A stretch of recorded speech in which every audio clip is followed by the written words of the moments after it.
Good evening, Mr. and Mrs. White Plains. This is People to Be Heard. I'm John Bailey. People to Be Heard is a program where people who have something to say have their say. And tonight, you've got State Senator George Latimer. Welcome to the program, Senator. John, good to be with you, Right. and the rest of the Peter crew. Katz, Jim Benerofe. We've got the whole team here. I always enjoy my visits. Right. Well, let's start things off by you are running for county executive. Why run? Well, I think the status of Westchester County today as a government needs to change its direction. I served in the county legislature for 13 years. 4 years I served as chair of the Board of Legislators, first Democrat ever to do that.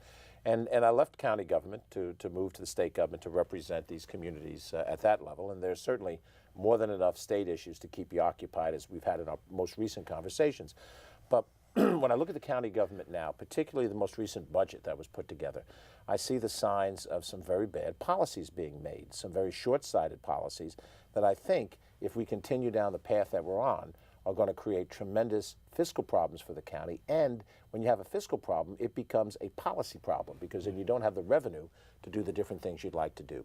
Without making a long critique out of it, this most recent budget that was passed has all of the things in it that you don't want to see in a fiscal document. It overestimates revenues. It has one-shots to balance the budget. It bonds for things that you shouldn't have to, borrow money to pay. It goes into our reserve funds, and at the same time, it increases borrowing. All of those things are things that you can't stand by. So I get into the race to offer an alternative. First, to the Democratic members of the party that I'm in, to see if they think that I could be the right Democratic candidate, and then ultimately to the people of Westchester. I grew up here. I've lived in different parts of the county. I've worked in corporate life here in Westchester. I've served in different levels of government here in Westchester, and I'm at an age now in my 60s where if I think that I can redirect this as executive, I'm going to try and give it my best effort. You first, though, have to get the Democratic Party nomination, and there is opposition to that. There is. So is that a struggle? Is the Democratic Party here going to tear itself apart and end up with a split come September? I think, Peter, the way I look at it is this way. Ken Jenkins is an announced candidate, as am I. We have debated, I think, 3 or 4 times already in community forums. We've been very respectful to each other. You'd have to watch the 2-hour debate. I'm not sure that my blessed mother, if she were alive, would want to watch 2 hours of me debating somebody, but it's there to be seen if you want to see it. That's great theater. And I think what you'll see are people, 2 fellows, who both have some very strong ideas. He has experience that's estimable as well. And we're not sitting there, just criticizing each other. We're each offering our respective vision and resumes and assets. And in essence, the way I view running for the Democratic nomination is you're hiring somebody in a corporate life, and you have different candidates, and they bring to you a resume, you do an interview, and you check references, and then you make a decision which of these 2 candidates is best for this job. If we tear ourselves apart, it won't be for any reason that I do. I've already said we have a designating convention that's coming up on May 10th. I don't know where we are as people watch this on that date. Right. But on May 10th, Democrats from across the county will gather, 2,000 right here in White Plains, over at the county center. And by weighted vote, they'll make a decision. And I will abide by that decision. So if I'm not the designated candidate, then I will endorse the designated candidate, and we move from there. If I am the designated candidate, then I will move forward to go on to try to win the Democratic nomination through the petition process, and then go to the fall election. Yeah, but suppose you are, and suppose someone else decides to primary you. Doesn't that split the party apart and hurt your chances against the Republican? It may, and that's why I'm not prepared to create the primary. On the other hand, if I'm designated and I go forward and somebody else primaries, that's their constitutional right. They can do that, and then my job will be to convince the Democratic voters on September 12th of the same thing that I was able to convince Democratic delegates on May 10th of, which is that I'm the best spokesperson for the party. Will it divide the party? Only if we, the candidates, want that to be the case, and I'm going to do nothing to add to division. I think you fellas know, you've seen my career over a long period of time. I almost never attack other people. I attack only to defend myself when I'm attacked, and I think I try my very best to be a positive, proactive agenda, and that's what I think will drive the train for Democrats. This is a different year. But if you get the nomination and you're up against Astorino, how do you cast Astorino? I mean, he's pretty popular at this point. He is. He's promising once again not to raise taxes. He has, though, aligned himself with Donald Trump. Right. Now, does that in itself give you an opening? Well, I think it does because as you're watching the Trump administration roll out its plans, there's quite a bit of opposition, not only from Democratic sources, but even from some of my Republican friends and independent-minded people who are watching now the implementation of the Trump administration. He won the election. He won it the way he won it through the Electoral College. He won it. Now that he's the president, he's not being compared against Hillary Clinton. He's being compared against what he's promised and what he delivers. And we're watching as issue from issue roll out, the way these things handled, a gap between rhetoric and performance. And I think the Democratic base is going to be far more motivated this year than in a normal odd-numbered year election. Now, you add to that the fact that Rob Astorino is he's a very popular guy. He's a great, charming guy. Speaks a couple of languages. He has name recognition, and he holds to the singular promise that he's made to never raise property taxes. But we're gonna spotlight that promise as a centerpiece of our campaign if we get to a fall campaign. We're not, unlike perhaps some other people who've run for the seat, going to try to ignore it or accept it. We're going to go right after that promise, because with that promise comes other fiscal policies that are detrimental to the county. And this is a county of intelligent people, as you know. You interview people here every week, and the three of you are out in this community and other communities frequently, and you know the quality of Westchester people and the way they think. The only reason why they haven't voted in these elections is they haven't seen the relevance of county government if they have international business practice. This year, they're going to see it differently, because what the Trump agenda now has created is an interest in who represents you in Albany, who represents you in White Plains, and will they accept the Trump agenda, or will they push back against the Trump agenda?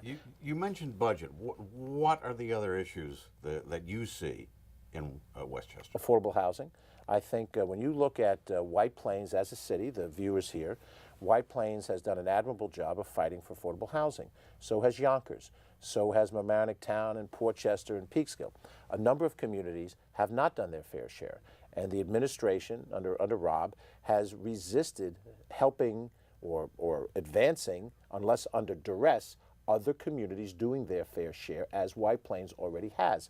It's not fair to White Plains for White Plains to do its fair share, and then some other communities say, no, we don't want to have to do that if we can. But what about privatization of the airport? Well, we'll talk about that too. But they do. I want to follow up on that. Would you? We'll come to that in a second. Yes, we'll do housing. We'll get to airport. Well, on the housing, would you work with the various communities that had as targeted as not having appropriate zoning? Would you work with them to change their zoning? Well, John, here's what's happened already.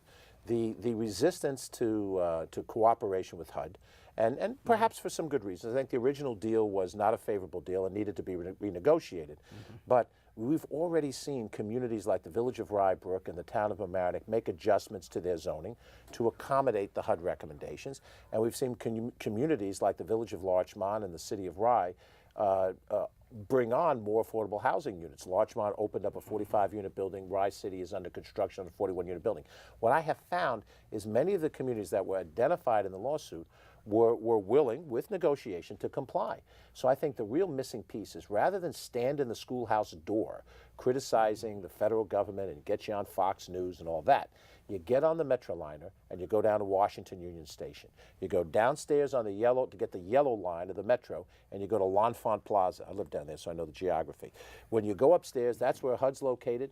You go up into the office building, you sit down, you say, I'm George Latimer. I'm the new county executive of Westchester County. Let's work this out. Let's stop fighting in the press and making speeches that are designed to get 1/3 of the county to applaud you. But while that's happening, another 2/3 of the county are being poorly treated. And I don't think it's quite as easy as I describe, but I think you can get through this cooperatively and put this behind you. Now, I'll switch back to the airport. Okay. The airport deal, as presented, is a terrible one-shot deal. You think any deal. You've done business deals in your lives. You're men of business. And my wife does this business deal. Well, okay, so, and your wife is very talented. To balance the budget. Well, he needed money to balance the budget. So he looked at the airport as a place where you could monetize what's happening there, because the airport is successful. It's not a distressed asset. If you have a distressed asset, you sell it for a quarter on a dollar and you're happy to be rid of it. In this case, you're giving a 40-year deal to somebody who's going to take all the revenue, pay back $15 million in year one, then $5 million for 4 years, and then 35 years of $2 million. That looks like you're hawking something for immediate cash when you have that much up front and so little over the long haul. Let me also add, I know this gets deep in the weeds, but it's important to be in the weeds. We have a garage out there that frankly prints money. The demand to be at that airport is so great that garage is filled all the time. And something like $8 to $10 million a year profit on that garage. We turn that profit over to this private sector company, and in 7 years we get that back, and that alone would fill your gap, but it doesn't fill your gap this year. So the concept of making a pledge before you know the fiscal realities is irresponsible. It would be like in your home budget, I say, we're going to go on a round-the-world trip. Well, how are you going to pay for it? I don't know. We'll hock something to do it. Aunt Millie will give me some unexpected revenue. That would be overestimating your sales tax. We're going to go into our savings. Which they did, big Which they time. did, which they did. Yes. Nobody thinks, and I'm switching gears here, nobody thinks that a 3% growth of sales tax is possible. No. Why? Because e-commerce is changing the way people shop. They don't have the same bricks and mortar practice. And here in White Plains, which is the king of retail shopping in the county, you're seeing malls having less people in them. So bottom line on the airport then, Yes. Under a Latimer administration, you'd revisit the whole Absolutely. thing and see, is the public going to benefit as And much? Peter, this is the way you start the discussion. By the way, Albany can be just as wrong on these things as White Plains can be. You want to have a policy discussion about privatizing the airport, that's where you start this discussion. You don't start it by monetizing it, plugging it into a budget, and forcing Legislator Bailey and Legislator Benerofe and Legislator Katz to vote for a policy because they have to have the money, and it's baked into the cake. Well, isn't that the same thing he's doing on Indian Point? Now, this is the governor we're talking Yes. about. And now we're Look, talking I said about it's. Astorino I agree. It's an Albany opposing that. practice, and you almost never have ever heard me sit here at this seat and ever say my party's right and the other party's wrong. You know, both parties do things that are from time to time very bad public policy, and that's why the people out there are fed up with politics and they're fed up with parties. And what about Playland? Playland Wait, is wait, another thing. let's stay on this for a second up at Indian Point. He Is there punches fast. is there something that you could see a way of making making Buchanan and Cortland whole, because they're going to get killed. They're going to get killed, and the Henrik Hudson School District to go with it. The fundamental reality is that the state government, and ideally the federal government, but I don't think this current federal administration is going to be of a mind to want to be helpful. But ideally, the closing of Indian Point is a regional and statewide reality, not just a backyard Westchester reality. So I think what the Westchester County Executive does is become the leader of a team that includes the town supervisor of Cortland, the village mayor of Buchanan, the school superintendent and school board president of the Henrik Hudson School District, and helps hammer out, doesn't force it, but hammers out the post-departure deal. How is the land going to be used? Let the residents have input on how that land is going to be used. You're always going to be housing the spent fuel rods there. There's no way around that. No one's going to put those things on Amtrak or on a bus and truck it out to Nevada. Those are going to wind up being there long after we're gone. But for the bulk of the 240 acres, what is the plan? It's on the Hudson River. It has some marketability. Let that be part of a plan. We also have to deal with the 1,000 workers. How many of them are going to move with Entergy, I don't know. But for those who are going to be behind, which I suspect will be the bulk of them, what are you going to do about the economic market and the tax impacts of these things? You put the plan together, you hammer it out. Now you go back to the state and you say, state, you know, this is your decision along with Entergy. We need subsidy that's going to help us make us whole, or if not forever and ever, a transition period of time that's significant. Now, these things are going to hit either 4 years from now when Indian Point closes, or 8 years. The way the deal was done, it was a 4-year, then a 4-year trigger if the replacement energy is here. Right now, we're just talking about the impacts to the tax and to the employment realities of that area. We're not talking about the replacement power. That's the statewide issue. Because if we don't replace that power, then we have a major problem, not for Buchanan, but for the city of New York and Long Island and the whole grid. How is that gas pipeline that the governor feels is going to supply the natural gas to power that plant? Beside being a controversial issue, which is not automatically approvable, these are decisions that are going to be made by the federal government for which the state has an input. The state does not have the authority to stop the pipeline or to advance the pipeline. You know, and there is still the Ramapo Fault that goes through that area, and so there's going to have to be, you know, the right kind of scientific study. I'm no scientist. I read what I read, and I draw some judgments from that, but I want to see expert analysis of these things. Given issues such as John mentioned, and when we look at what's happening in Washington with the This is an EPA interesting- being dismantled and so forth, would a Latimer administration here in Westchester put any kind of emphasis, or could you put any kind of emphasis on environmental Oh, we things? can. In fact, if you want to look back and credit both Republican and Democratic county executives of the past, Ed McCallion and Andrew O'Rourke, both Republicans, Al Del Bello and Andy Spano, both Democrats, all four of them were environmental county executives. The land that they preserved for future use, the way they worked to try to help clean up the Hudson and the Long Island Sound or the drinking watershed in the central northern part of the county, all four of them can take credit. Only one of them is still alive with us, but the other three can take legitimate credit for their environmental initiative. And I'll tell you one thing that all four of them did. They had a robust planning department that was the pride of the state. People in local governments, I was a councilman in Rye City before I went to the county, we'd go to the county planning department because of their expertise in being able to help us. Lynn Oliver, a White Plains resident, was chair of that back when I was a councilman and then became a county legislator, and she did a brilliant job, as did her predecessors, Peter Eschweiler and others. And that was a major commitment they did. They passed during each of their respective administrations different types of environmental protections. And when you consider not just the beauty of the Hudson River, or the beauty of the Long Island Sound, but the economic impact, it's smart economic policy to protect the river and to protect the Sound. Now, there are initiatives like the federal government wants to come in and put barges on the Hudson. It's a terrible idea. So they can park oil in front of Hastings or in front of Ossining. Yes, downtown. we're worried It's a about terrible tanker Well, cars. I too. mean, you know. Jim, Getting over to Playland, Yes. how do you feel? Is that, I don't know, I don't even know, is that moving forward now? Well, They haven't, no the money deal yet. has been struck and signed to, so it is a signed agreement, and no county executive can come in and blow the deal up unilaterally. You can call for renegotiation if you think that's merited. But the bottom line is there are certain requirements that the private sector entity has to meet. And without being on the inside of the administration, I don't know if they're meeting the requirements. One of the requirements was to cash up a significant amount of money that could be used for capital projects. I don't know if that's been met or not.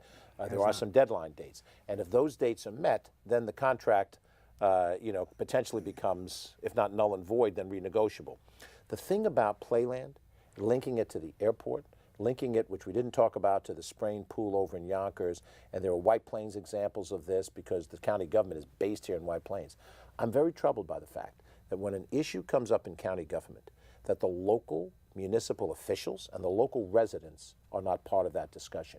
We had an experience once upon a time, you and I, because of your leadership as a resident and a leader of one of the neighborhood associations here in White Plains, about county, at the time, making plans that didn't come to fruition that would have expanded and changed the use of Saxon Woods Park.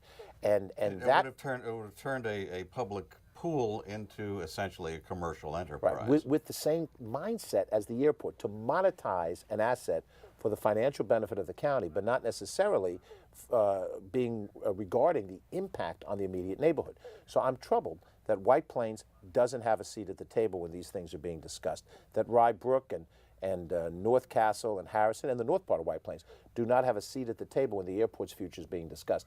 We are a county in which the county government has certain functions and roles, but so do the city and town governments, and these are smart residents. You cannot say, don't worry your pretty little head over this public policy issue. I'm sitting in the 9th floor with 5 or 6 allies, and let's be candid, I'm not trying to be snotty when I say this. We all know Rob wants to run for governor. We all know that he wants a record that he can talk about in other parts of the state. And when you get to other parts of the state, particularly those that will help him get a Republican nomination, they don't like the federal government. So when he says, I stood up to HUD, that's something people are going to applaud in the western part of the state. But is that good for Westchester County? Well, and you could extrapolate that to the other policies. In a debate running for county executive, I could picture, Astorino saying, I accomplished this, this, this, and this, and turning to you and say, what have you accomplished? Well, so what has Latimer accomplished? Well, let's go back to when I was in county government, since we're comparing Very county blunt. to county. We're county. Yes. I served as board chairman for 4 years. First Democrat. You figure, oh my God, the Democrats are taking over. Bad things are about to happen. Andy Spano became county executive, and he served longer than I did as chairman. In the 4 years that I was chairman, in the first 3 years, we cut county property taxes. We didn't freeze it. We cut them. Now, why did we cut them? The economy was good, better than it is now. It was pre-9/11. We had real sales tax revenue. We had a settlement with the tobacco industry that gave us an infusion of money, some of which we used for tax reduction, some of which we used for anti-tobacco education. What did we do? We changed the structure, if you recall, of the county legislature. We used to have all-day meetings, and people said, you never let us know what's going on, and you're working in the dark. We made all those meetings night meetings. You can now attend them. And I'll tell you, there's more White Plains residents in the audience because they're closer to the county legislature. We put ourselves on cable television. You watch this station, and you can see gavel-to-gavel coverage of the county legislature. That was a reform. We did something which hasn't maintained since I did it. We did something called committee blueprints, which was in essence an outline of what each committee should accomplish over the course of a year. When have you ever heard of a legislative body laying out a plan, almost like the marketing plan for a company? And that's what we did during my tenure. And you wouldn't have expected a business-like approach to committee responsibility, but that's what I provided because I drew from my business experience. We passed a waste haulers law. We passed the Human Rights Commission in its original form.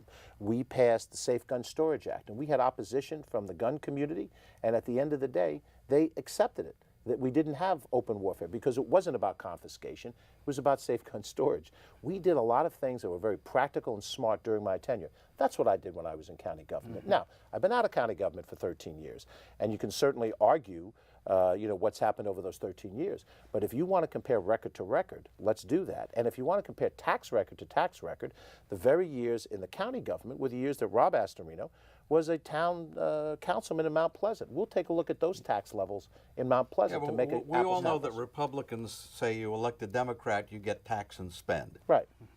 And when you elect a so how- Republican, Come when you elect a at you Republican, like you get borrow and spend. Do you want the one liner? That's the one liner. Borrow Well, and spend. Very good. how does Latimer counteract that? I said Republicans borrow and spend. What they do is, look, I'm being general. We're having fun with this, right? I'm not leveling this attack. I'm trying to offset the fact that there is a response to this. And if you borrow to pay for painting of your house, and it takes you 10 years to pay the note off, you have to repaint the house in 5 or 7 years, I don't know, whatever. Absolutely. And then you're still paying off the note when you have to lay out for another one. So borrow and spend is every bit as bad as tax and spend, because I'll tell you where borrow and spend ultimately leads you to. Nassau County Fiscal Review Board comes in, and here's what they say. You guys haven't negotiated in good faith with your unions. You haven't budgeted for any union increases for 6 years. We will impose a settlement, and you'll pay for it, and you can't stop that tax increase. That's what happens when you have a fiscal review board. That's why, and Mike Kaplowitz, the chairman of the board who voted for the budget, he said that this budget was the road to perdition, meaning we're heading on a bad path. Now, Why it did may he be, vote for it? I'm That's a sorry? good question. Well, Why did he vote for I'm it? sure Mike would love to be a guest. I'm sure Mike would love to be a guest. Yes. But here's the bottom line. When you acknowledge those things, what you're doing is the same thing, no offense to him, Abe Beame did when he was mayor of New York City before the crisis. He ignored it, and then ultimately the people around Hugh Carey, the brilliant Felix Rowan, and people like that had to step in and straighten out the mess of New York City government. Yes, in the Beame 70s. was the man who knew the buck, too. And he was the controller. He ran on the premise, I hate to criticize him long after he's gone, but he ran on the premise that he was a good fiscal monitor and controller, and he turned out to be the worst of them. So you have to get past the PR. The PR is, I pledge not to raise taxes. Now you got to delve down in it. What does it mean? It means borrowing to do your costs, which means a greater cost for the same things in the future. Schools. Can the county executive do anything about school taxes in Westchester, do anything about education achievement in Westchester? Very little when you think about it. There are some ancillary things that we do. We have some state mandates, early intervention, where the county has some responsibility. If you look broadly at the county's responsibility to administer the social service programs, there is some correlation between that and poverty to education. But as much as I have delved into education at the state level, that power belongs to the state and the local school boards. And the county, slight partnership. In higher education, we have a responsibility with the community college. And if you look to the future, the community college structure is going to be more and more important every day you go forward. And then also the county can be helpful on certain types of infrastructure things with existing education. So if a school board has a building and it's on a county road, and the school district says, county government, can you help us with the infrastructure? We need X, Y, and Z to help move traffic around the school. We can be helpful in those minor ways, but it's really not a major authority of the county government. The county center, underutilized asset? Are they doing a good job with it? Is it Well, time you know, to the biggest, improve it or what? look, I think, you know, you'd have to, I mean, there are capital projects that are proposed to improve the county center. I think it's a terrific facility. The biggest issue is over the kind of business that you bring in, particularly the gun show. That's been the, you know, the major controversial issue with the county center. As a kid, I went to the county center to see Mount Vernon, where I grew up, Mount Vernon High School basketball, and I've been there for coin shows, model railroad shows, things that I have an affinity group for. The big debate has been over having a gun show there. Now, Andy Spano, in the aftermath of Columbine, put out an executive policy: we will not accept gun shows. We don't want to move in that direction. Guns are legal. There's a Second Amendment right to own a gun, but there's no right to say that a county facility must have a gun show. It is a piece of business that you accept or not accept. And by the way, there are private sector places, hotels in the county, Marriott, others, that might accept certain kinds of business that the county does not. So Rob Astorino comes in, and philosophically, he re-accepts having gun shows at the county center, and that's caused a certain symbolic controversy. And I think that kind of symbolic controversy we don't need. You know, let the gun show be at a private sector facility. By the way, it happens to be good public policy to let a private sector entity make money off of these things rather than having the county do it at the county center. Right. Oh, we have about 50 seconds. A last word. Well, I think the important thing is that in the post-Trump era, that people now are paying more attention to this race, to the county executive race, the county legislative races. You have a hot mayoral race here in White Plains. A couple of other cities have some big races, and to engage voters, and that's what you do, and that's what all the voters need to do. Look at the candidates, understand who we are. Don't vote on party alone, but don't vote on perception alone. Drive and understand the policy behind the personality. Well, thank you very much, State Senator George Latimer, running for county executive. You have been heard. Thank you. And John Bailey, Peter Katz, and Jim Benerofe, thank you for your appearance this evening. Thank you. My pleasure. Good night.